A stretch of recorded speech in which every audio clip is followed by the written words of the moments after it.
Tua just peeled back the curtain. Tua Tagovailoa didn't couch it in fluff after Miami's 29-27 loss to the Chargers. He pointed at leadership and called out a behavior that sounds small until you realize how corrosive it becomes. Players showing up late to player-only meetings, or not showing up at all. We have guys showing up to player-only meetings late, guys not showing up to player-only meetings, he said, and followed the blunt question with a practical one. Do we have to make this mandatory? New York Post, let's be brutally honest. That line lands differently when your team is 1-5. This isn't nitpicking. It's about discipline, attention to detail, and the tiny rituals that separate teams who limp through October from teams that rip off win streaks in November. Miami led late. Tua engineered a touchdown drive to pull them ahead with under a minute left, and then the Chargers answered with a quick return and a game-winning field goal. Tua finished with 205 passing yards, 1 TD, and 3 interceptions, the last pick coming as time expired. The box score tells the scoreboard story. Tua's comments tell the clubhouse story. Reuters' Mike McDaniel didn't publicly roast his quarterback. He pushed back gently and framed the problem as something Tua was trying to fix inside the team. Player-led meetings are extra things outside of what I demand, McDaniel said, making it sound like the coach's list is already full. He defended the staff's standards, but also acknowledged Tua's directness. Sometimes leaders have to be blunt to get attention. That exchange matters because it reveals a split in tone. One voice saying, "We've got this covered," another saying, "This is not covered enough." That gap is the part that eats at team cohesion. New York Post, context matters here. You don't throw mandatory around if it's just one tardy guy. You use it if behavior looks like a pattern that undermines accountability. Tua's point wasn't performative, it was practical. When a quarterback is leading late-game comebacks and then turning the ball over, the room needs clarity on how to avoid repeats. Player-only meetings are where veterans set tone, younger players learn unwritten rules, and the group internalizes that attention to detail mindset. If those meetings become optional, the ripple effect shows up in penalties, sloppy 2-minute drills, missed assignments, and tight games lost. The Finsider. There's also the Tyreek Hill subtext, because you can't talk leadership in Miami without it. Last season, Hill's "I'm out" comment became a national line about commitment, and Tua publicly said then that mending that relationship would take work. Hill later called Tua's criticism needed and said he was working to rebuild trust. This isn't ancient history, it's the locker room weather. When your star receiver has previously hinted at leaving and your QB is policing standards publicly, those dynamics amplify every miss. It raises the question, is the team's leadership structure producing alignment or friction? NFL.com, the cold mechanics, 3 interceptions. 2 of them? Tough. One of them, the final pick by Derwin James Jr. as the clock expired, is the kind of moment that haunts both a play call and a quarterback's decision calculus. Tua said he's banged up on accuracy and ownership in recent weeks. He's not absolving himself, but accountability cascades both ways. If some teammates aren't buying into the preparatory stuff, the QB's margin for error shrinks dramatically. In a league where games are decided by inches, trimmed margins and late-game miscues are fatal. Reuters. This is also a leadership test for McDaniel. His staff can yell that the formal requirements are being met, but the coach's job is to manage the culture when the captain's voice gets loud. McDaniel's response, supportive of Tua's role but defensive of the coach's baseline, was savvy public relations. Behind closed doors, though, expectations have to be aligned. Who leads the extra work, who enforces it, and what happens when standards slip. If McDaniel doesn't move from PR to process, that unresolved tone will metastasize into more late collapses. Fans booed at Hard Rock Stadium for a reason. Optics matter in a market where patience is measured in weeks, not months. The Finsider. What would a practical fix look like tomorrow? First, accountability without theater. Make certain player sessions mandatory for a week, but do it in service of structure, roll call, focused agendas, and on-field follow-ups. Second, simplify late-game scripts to protect the margin for error.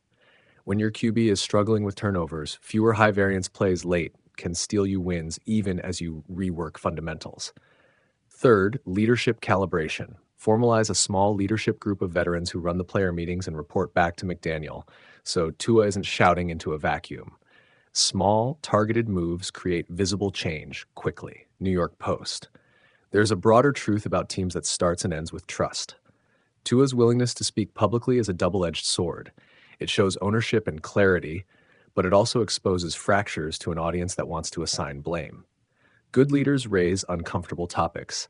Great leaders also offer a roadmap forward. Tua did the first part. Now the organization has to do the second.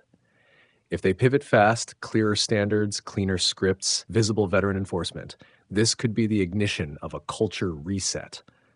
If they deflect and let the chatter calcify, Miami will keep sliding further from contention.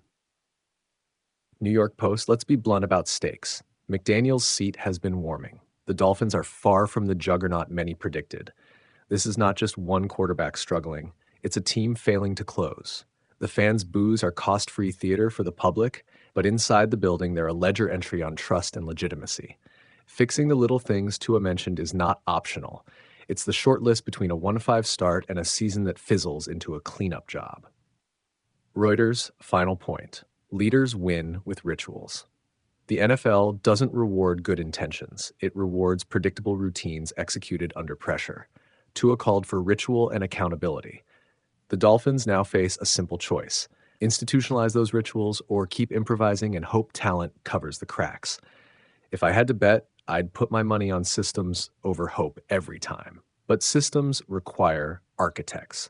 Right now, Miami needs a builder who will answer Tua's call out loud and then fix it in silence. Bottom line, Tua exposed a problem by name.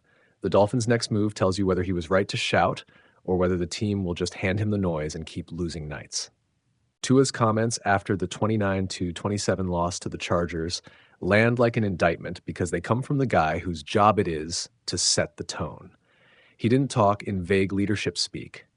He said teammates are showing up late or skipping player-only meetings, and he asked whether those meetings should even be mandatory. That's not locker room whispering. That's your franchise quarterback naming specific cultural problems out loud. Reuters. The immediate context makes the criticism sting. Miami coughed up a late lead, and Tua threw 3 interceptions, including a brutal desperation pick as time expired that sealed the loss, while the stadium booed. That combination of self-inflicted errors and public scorn makes any call for accountability feel urgent rather than petty. When your QB is admitting he's not only pressing on the field but also policing the room off it, the message is clear. This team is fraying at the seams. Reuters' Mike McDaniel's public response was careful and defensive in equal measure. He reminded reporters that player-led meetings are extra and that the staff has been holding players accountable to his standards, while also acknowledging Tua's intent to be direct on specific issues. That framing protects the coaching staff's authority, but also implicitly validates Tua's point. The head coach admitting something was on Tua's mind changes this from a petty spat to a legitimate leadership concern. PFSN. This is a classic leadership crisis layered on top of on-field underperformance. There are 3 practical failure points to watch: attention to detail, buy-in from secondary leaders, and accountability mechanisms. Attention to detail covers the little things Tua named: meetings, punctuality, preparation habits, which compound into larger game day mistakes. Buy-in asks whether other veterans, not just Tua, are enforcing standards. And accountability mechanisms are whether coaches will let peer-to-peer enforcement stand or formalize mandates that remove player ownership. Right now, the team needs all 3. No single meeting will fix what's leaking. The big lead. Why this matters strategically. Miami's margin for error is microscopic. At 1-5, they can't afford culture slippage to become a recurring theme.